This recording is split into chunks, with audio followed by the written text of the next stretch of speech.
पहाड़ पर भड़क रहे हैं बगावत के शोले। कांग्रेस बीजेपी दोनों ही परेशान। बीजेपी से 14 तो कांग्रेस से 10 बागियों ने भरा नामांकन।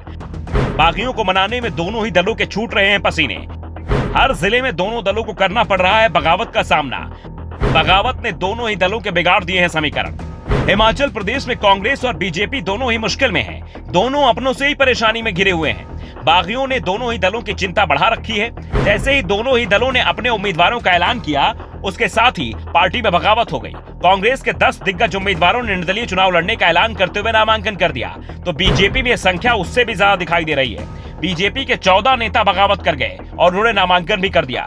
पार्टियां अपने अपने बागियों को मनाने में जुटी हैं, लेकिन बगावत करने वाले अधिकांश नेता अब अपने कदम पीछे खींचने को तैयार नहीं है। बीजेपी सत्ता में है, इसलिए सबसे ज्यादा बगावत भी उसी के खेमे में दिखाई दे रही है। सत्ता बचाने के लिए पार्टी ने अपने 11 विधायकों के टिकट भी काट दिए, इस उम्मीद से कि जनता के गुस्से का सामना न करना पड़े। जनता का गुस्सा तो 8 दिसंबर को पता चलेगा, लेकिन उससे पहले जिन विधायकों के टिकट कटे उनके गुस्से की आग भड़क गई है। टिकट कटने के बाद भी 5 विधायकों ने बगावत नहीं की, लेकिन 6 अपने आप को रोक नहीं पाए। इसके साथ ही कई पूर्व विधायक भी टिकट की उम्मीद लगाए बैठे थे और जब टिकट कटा तो वो निर्दलीय चुनाव मैदान में आ गए। प्रदेश में लगभग हर जिले में बीजेपी नेता टिकट न मिलने के चलते नाराज चल रहे हैं। किन्नौर विधानसभा सीट से पूर्व विधायक तेजवंत सिंह नेगी का टिकट कटने के बाद उन्होंने निर्दलीय उम्मीदवार के तौर पर पर्चा दाखिल किया है। आनी से विधायक किशोरी लाल का टिकट कटा तो उन्होंने भी निर्दलीय नामांकन पत्र दाखिल कर दिया।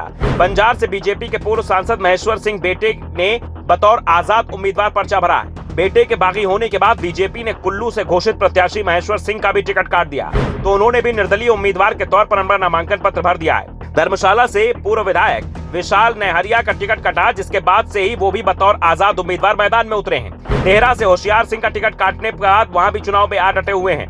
बिलासपुर सदर से सुभाष शर्मा और नालागढ़ के केएल ठाकुर बीजेपी उम्मीदवार के खिलाफ ताल ठोक रहे हैं। भरमौर से जियालाल भी निर्दलीय उम्मीदवार बन चुके हैं। चंबा से पहले इंदिरा कपूर को टिकट मिला, बाद में काट दिया गया। अब इंदिरा कपूर निर्दलीय चुनाव मैदान में है। इस फेरिस्त में और भी कई नाम हैं जो टिकट की कतार में थे, लेकिन टिकट नहीं मिला तो निर्दलीय चुनाव लड़ रहे हैं। बगावत की आग कांग्रेस में भी दिख रही है।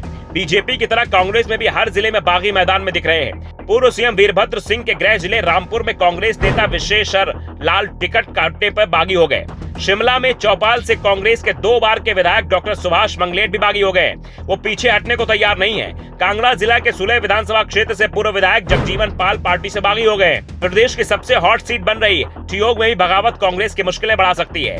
यहाँ विजय पाल खांची और इंदु वर्मा दोनों नेताओं ने निर्दलीय नॉमिनेशन फाइल किए हैं। ये दोनों कांग्रेस उम्मीदवार कुलदीप ठाकुर के लिए मुश्किलें पैदा कर रहे हैं। वीरभद्र के करीबी माने जाने वाले राजेंद्र ठाकुर ने निर्दलीय नामांकन भरकर कांग्रेस प्रत्याशी संजय अवस्थी की टेंशन बढ़ा दी है। पच्छाद में कांग्रेस ने पूर्व भाजपा नेत्री रही दयाल प्यारी को टिकट दिया है। कांग्रेस हाईकमान ने पूर्व विधायक गंगूराम मुसाफिर का टिकट काट दिया। मुसाफिर अब बागी हो गए हैं। चिंतपूर्णी में कांग्रेस ने पूर्व प्रदेश अध्यक्ष कुलदीप कुमार का टिकट काटकर सुदर्शन सिंह बबलू को उम्मीदवार बनाया है, जिससे नाराज कुलदीप निर्दलीय चुनाव लड़ रहे हैं। झंडुता में कांग्रेस ने युवा चेहरे विवेक कुमार को टिकट दिया है। यहाँ भी टिकट नहीं मिलने से बीरू राम पार्टी से बागी हो गए। कुल्लू की आनी विधानसभा सीट से कांग्रेस में बंसीलाल को टिकट दिया गया है। इससे नाराज परसराम ने निर्दलीय नामांकन भरकर चुनौती दे डाली है।